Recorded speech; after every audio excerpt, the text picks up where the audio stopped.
Hello friends, welcome to my channel Technical Arcane. Myself Arnab Kundu. Today I will discuss one of the feature of object-oriented programming in Java, which is inheritance. Okay, I will discuss elaborately one after another. So go to the computer screen.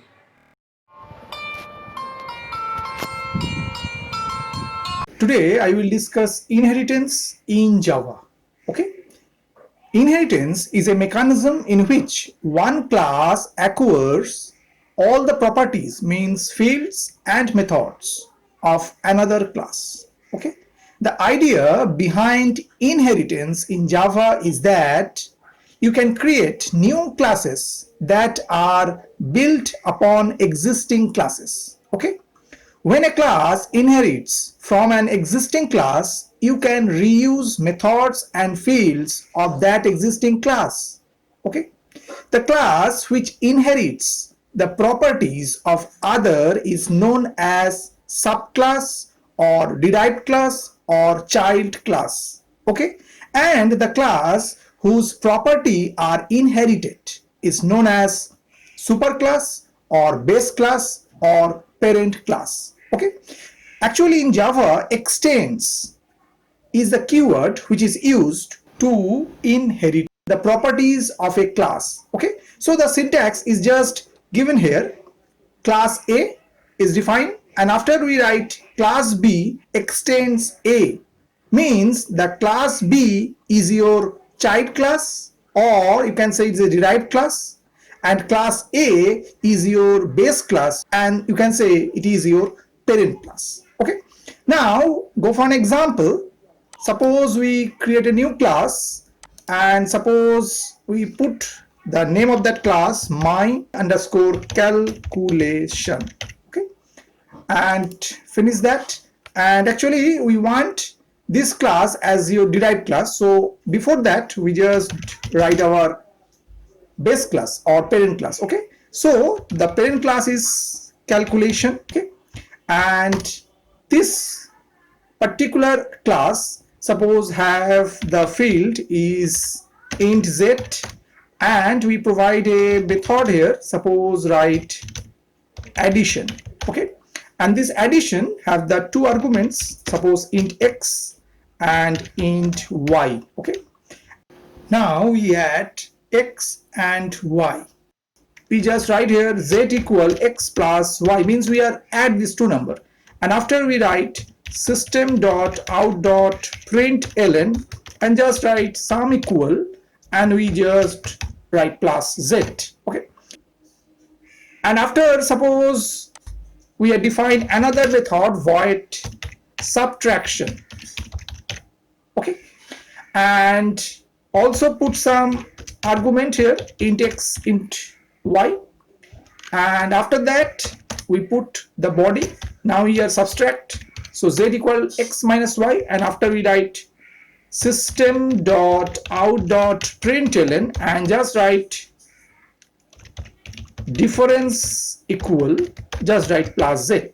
Okay, so what happened here, we provide two method, one is addition, one is your subtraction, and one field variable z. So these are the part of your base class calculation. Okay, now what happened, now we define a derived class, so the derived class name is my calculation. So what happened, we should use this extend keywords for extending or for inherit the class calculation, and after we write the class name calculation.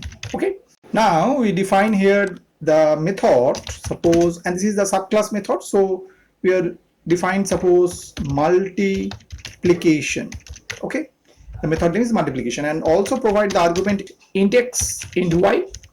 And now what happened, we are using z, so z is your part of your base class field.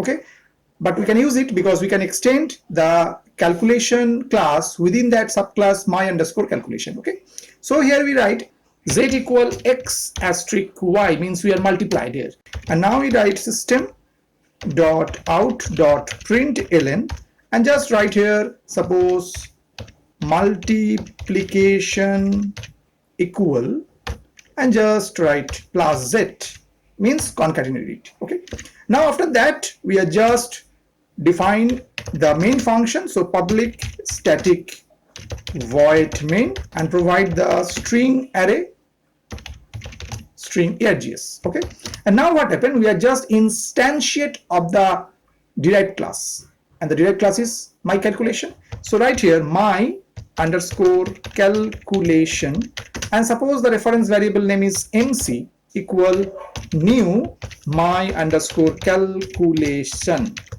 Okay, now we call the method which is defined within the base class and also the method defined within the derived class, because the my calculation is your derived class or child class which can access the base class field and methods.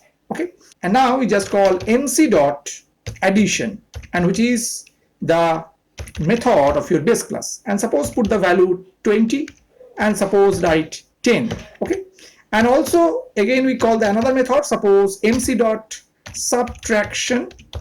Okay, and put suppose value 20 and suppose 10. Okay, means we send the value 20 and 10. Now we call the method which is defined within this derived class and which is multiplication. So mc dot multiplication, and same value we have sent 20 and 10. Okay, and this is the end of that. And now if we execute this, so what happened, so we get sum equal to 30, difference equal to 10, and multiplication equal to 200, because your my calculation can access all the methods and the field variable which is defined within the base class. Why? Because we can extend it.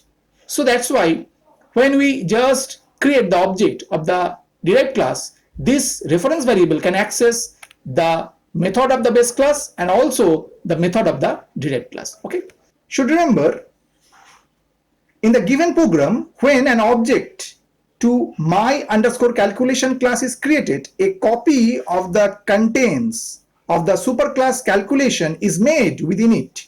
That is why using the object of the subclass, we can access the members of a superclass. Okay, should remember one thing, the superclass reference variable can hold the subclass object.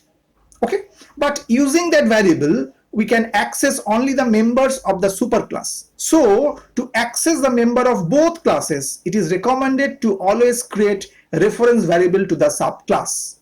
Means what happened, suppose here we are defining the reference variable which is the part of your subclass, means this is your subclass reference variable, but here we can define the base class reference also, and in that case we can't access the derived class methods and the fields. So suppose if we change it, suppose here we are just write here suppose calculation simply, and now if we execute this, so what happened, this error is there. Why? Because this part cannot be accessed. So if we just document it, and now if we execute that code, so we get sum equal to 30 and difference equal to 10. Why? Because addition and subtraction both are the part of the base class calculation.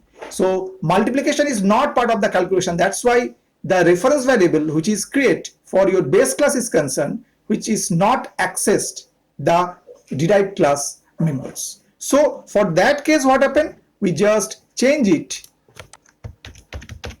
means we are the reference variable of subclass I'm using. So what happened, we can access your this derived class method also. Okay, now in this picture I'm providing the different types of inheritance in Java.